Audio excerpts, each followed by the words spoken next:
আসসালামু আলাইকুম ওয়া রাহমাতুল্লাহি ওয়া বারাকাতুহু। কেমন আছেন সবাই? আশা করি আল্লাহর রহমতে অনেক ভালো আছেন। আজকে আমি আপনাদের সাথে ভিন্ন কিছু বিষয় নিয়ে কথা বলবো। আমাদের লাইফ নিয়ে আমরা অনেক অতিষ্ঠ, টেনশন, ডিপ্রেশন আর অনেক কষ্টের মধ্য দিয়ে আমরা আমাদের জীবনকে পরিচালিত করছি। এই বিষয়গুলো সম্পর্কেই আজকের ভিডিও। আশা করি আজকের ভিডিও দেখার পর আপনার মধ্যে টেনশন আর ডিপ্রেশন কাজ করবে না। চলুন তাহলে শুরু করা যাক। টেনশন এমন একটি জিনিস যা মানুষকে ভেতর থেকে কুড়ে কুড়ে খায়। টেনশনের কোনো সুফল নেই, এটি আপনিও জানেন আর আমিও জানি। এই পৃথিবীতে টেনশন করে আজ পর্যন্ত কোনো জিনিসের সমাধান, কোনো সমস্যার সমাধান আজ পর্যন্ত কেউ করতে পারেনি, সুতরাং আপনিও করতে পারবেন না। আমি আপনাদের আজকে এমন একটি রাস্তা বলে দিব, যেই রাস্তার মধ্যে দিয়ে যদি আপনি চলতে পারেন তাহলে ইনশাআল্লাহ 100% শিওর হয়ে বলতে পারি আপনার জীবনে এই টেনশন আর ডিপ্রেশন সারা জীবনের জন্য চলে যাবে। এই টেনশন আর ডিপ্রেশন থেকে আপনি সারা জীবনের জন্য বের হয়ে আসতে পারবেন। এটি প্রমাণিত এবং পরীক্ষিত। সেটি হলো, আপনি টেনশনে পড়ে যতই মানুষের কাছে বলেন না কেন, যার কাছে ইচ্ছা তার কাছেই বলেন না কেন, একটা কথা মনে রাখবেন, আপনার টেনশন, আপনার চিন্তা আপনার মতো করেই আপনি ভাববেন।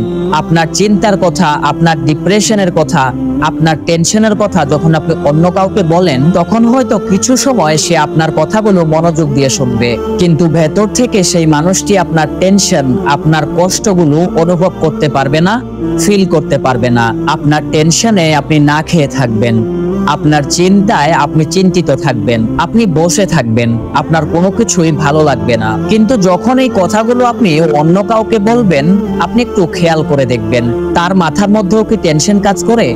সেও কি খাওয়া দাওয়া ছেড়ে দেয়? সেও কি আপনার মতো টেনশনে ভোগে? এটি অসম্ভব, কেউ এটি করে না। কেউ আপনার চিন্তায় চিন্তিত হয় না। এখন যদি আমরা এগুলো মানুষের কাছে না বলি, কারোর সাথে যদি শেয়ার না করি, তাহলে এর সমাধান কি? এটির কি কোনো সমাধান নেই? অবশ্যই সমাধান আছে। এর সমাধান একটাই, সেটি হচ্ছে মহান আল্লাহ তাআলার সামনে সেজদায় পড়ে যান। আমি আপনাকে গ্যারান্টি দিচ্ছি, আপনি সেজদায় পড়ুন, আল্লাহকে বলুন, হাঁটতে, চলতে, উঠতে, বসতে আপনার সমস্ত সমস্যাগুলো আপনি আল্লাহর কাছে খুলে বলুন। বিড়বিড় করে আল্লাহর কাছে বলতে থাকুন, ইয়া রব্বুল আলামিন, আমি এই সমস্যার মধ্যে পড়ে গেছি, আমাকে পথ দেখান, আমাকে রাস্তা দেখান। আপনি খুব শিগগিরই রাস্তা পেয়ে যাবেন ইনশাআল্লাহ। আমি এত কনফিডেন্সের সাথে আপনাকে এই কথাটি কেন বলছি জানেন? কারণ এটি পরীক্ষিত এবং প্রমাণিত। যতই সমস্যার মধ্যে থাকেন না কেন, সিজদায় পড়ে যান, আল্লাহকে বলুন, আল্লাহ তাআলা আপনার সমস্যার সমাধান করে দিবেন।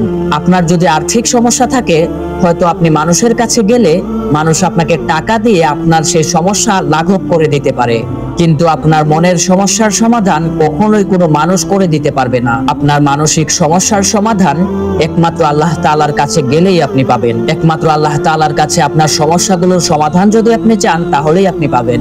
আমি জোর দিয়ে বলছি একথা, আপনি এখনো টেনশনে আছেন, এখনো ডিপ্রেশনে আছেন, আপনি আল্লাহ তাআলার দিকে রুকুতে ঝুঁকে যান, সেজদায় লুটিয়ে পড়ুন, তার কাছে আপনার সমস্যাগুলো খুলে বলুন। আপনি বলুন যে, হে আমার প্রতিপালক, আমার এই সমস্যা আছে, আমি এইভাবে চলতে পারছি না। মিশকাত শরীফের হাদিস 2251-তে নবী করিম সাল্লাল্লাহু আলাইহি ওয়াসাল্লাম বলেন, তোমার জুতার ফিতার দরকার হলেও তুমি আল্লাহর কাছে চাও।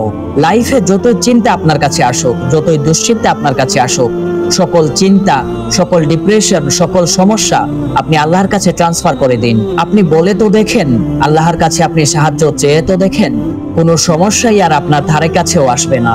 মানুষের উপর ভরসা করা ছেড়ে দিন আর আল্লাহ তাআলার উপর ভরসা করা শুরু করে দিন। ইনশাআল্লাহ আপনার সকল সমস্যার সমাধানের জন্য মহান আল্লাহ তাআলাই যথেষ্ট। যে সমস্যার সমাধান মহান আল্লাহ তাআলা করতে পারেন, সেই সমস্যার সমাধান পৃথিবীর কোনো মানুষ কোনোদিন করতে পারে না। আশা করি আমার কথাগুলো আপনারা বুঝতে পেরেছেন। এর থেকে ভালো কোনো ভাষা আর আমার নেই। আমি জানি আমার কথাগুলো অগোছালো, কিন্তু আমার এই অগোছালো কথাগুলো বোঝার তৌফিক আল্লাহ তাআলা আপনাকে দান করুন।